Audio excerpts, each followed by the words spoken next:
ഗാന്ധി ഇന്ത്യയിൽ വന്നിട്ട് ഇന്ത്യൻ ജനങ്ങളുടെ ജീവിതം കണ്ട് അവരെ മനസ്സറിഞ്ഞ് ഗാന്ധി ഇന്ത്യയെക്കുറിച്ച് ശരിക്കും പഠിച്ചപ്പോൾ ഗാന്ധിക്ക് മനസ്സിലായി ഇന്ത്യയിലെ മഹാഭൂരിപക്ഷം ഗ്രാമീണരിലെ പാവപ്പെട്ടവർ, അവർക്ക് എഴുത്തുമാനെ അറിയില്ല, നാടിനെക്കുറിച്ച് അറിയില്ല, ഒന്നും അവർക്കറിയില്ല.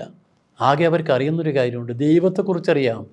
അവർ രാമനാമം ചോദിക്കും, രാമ രാമ രാമ രാമ പാഹിമ. ഈ രാമനാമം ഗാന്ധി മനസ്സിൽ വെച്ചുകൊണ്ടാണ് ഗാന്ധി പറഞ്ഞത് എൻ്റെ രാമനായിരുന്ന രാമരാജ്യം. അങ്ങനെ പറഞ്ഞ ഗാന്ധി അത് തന്നെ പറഞ്ഞു. രാമരാജ്യം എന്ന് പറഞ്ഞാൽ എന്താ? പ്രജാതൽപരനായ ഭരണാധികാരി, അതാ രാമൻ എന്നാ. പ്രജകളുടെ താല്പര്യത്തിന് വേണ്ടി തനിക്ക് പൂർണ്ണ ബോധ്യമുള്ളതിലെ സീത പതിവൃതിയാണെന്ന്. സീത 7 മാസക്കാലം അശോകവനത്തിൽ കൊണ്ടുപോയി പാർപ്പിച്ചിട്ട് രാവണൻ തൊട്ടില്ല എന്നുള്ള രാമായണം വായിക്കുന്ന എല്ലാവർക്കും അറിയാലോ. ആ സീത വരുമ്പോൾ സീത എന്താ പറഞ്ഞത്? അതിലിടയ്ക്ക് സീതേൻ്റെ ഒരു പ്രധാനപ്പെട്ട കാര്യമുണ്ട്. ഹനുമാനാ പോകുന്ന ആദ്യം. ഹനുമാൻ ചെന്ന് സീതയുടെ അടുത്ത് നിന്നിട്ട് പറഞ്ഞെന്താണെന്നറിയോ? ഞാൻ രാമൻ്റെ ദൂതുവായിട്ട് വന്നാ. സീത ചോദിച്ച്, രാമനെ എനിക്ക് നിങ്ങളെ അറിയില്ലല്ലോ, നിങ്ങളാരാ? ഞാൻ ഹനുമാൻ, ഞാൻ രാമൻ്റെ.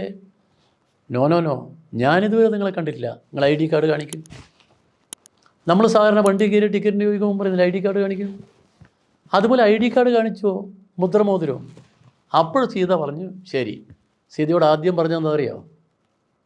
ഭവതി, ഞാൻ എൻ്റെ തോളിൽ കയറ്റാം, നമുക്കിപ്പം അയോധ്യയിലേക്ക് പോവാം, അവിടെ കാത്തിരിക്കുന്നുണ്ട്. 7 മാസക്കാലം ഭർത്താവിൻ്റെ മുന്നിൽ നിന്നും അകന്ന് കഴിയേണ്ടി വന്ന കട്ടുകൊണ്ടുപോയൊരു പെണ്ണ് എന്താ അപ്പോൾ പറയുക? ഞാനിപ്പോൾ വരാമെന്നാ അല്ലേ? തോളിൽ കയറി പോണ്ടേ? എന്താ സീത പറഞ്ഞത്? അവർ ഇങ്ങോട്ട് കട്ടുകൊണ്ടുവന്ന് നമ്മൾ അങ്ങോട്ട് കട്ടുകൊണ്ടുവന്ന് എന്ത് ധർമ്മമാണത്? ഏത് ധർമ്മമാണ്? രണ്ടാമത്തെ ചോദ്യമുണ്ട്. നിങ്ങൾ എന്നെ ഇവിടെ തട്ടിക്കൊണ്ടുപോകാൻ പോകുന്നു. നിങ്ങൾ കൊണ്ടുപോകാൻ തോളിൽ കയറ്റി പോകുമ്പോൾ രാവണൻ്റെ സൈന്യം വന്ന് ആക്രമിച്ചാൽ നിങ്ങൾ ആരെ രക്ഷിക്കും? നിങ്ങൾ സ്വയം രക്ഷ നേടുമോ, എന്നെ രക്ഷിക്കുമോ? മൂന്നാമത്തത്, നിങ്ങൾ ഒരു പുരുഷൻ, ഞാനൊരാളുടെ ഭാര്യ. നിങ്ങളുടെ തോളിൽ കയറി ഞാൻ അയോധ്യ ചെന്നിറങ്ങിയാൽ ജനങ്ങളെന്ത് ധരിക്കും? ഇന്ത്യൻ സ്ത്രീകൾക്ക് ഏറ്റവും അഭിമാനകരമായ ചോദ്യം വളരെ പ്രധാനമാണ്. സീതയ്ക്ക് എന്താ തോന്നേണ്ട കണക്കിന്? ഇത്രയും നാൾ എൻ്റെ കൂടെ നിൽക്കേണ്ട എൻ്റെ ഭർത്താവ് അകലത്തിൽ നിൽക്കുന്ന 7 മാസം എങ്ങനെയെങ്കിലും ഭർത്താവിനെ കാണുമെന്നുള്ള മോഹമല്ലേ സ്ത്രീകൾക്ക് മനസ്സുണ്ടാവുക? കാത്തിരുന്നതല്ലേ? അതാണ് സീത എന്ന് പറയുന്ന യുവതി.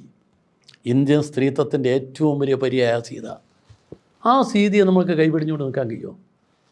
രാമായണം എങ്ങനെയാണ് മോശം എന്ന് പറയാൻ കഴിയുക? രാമന് മോശം എന്ന് പറയാൻ പറ്റുമോ?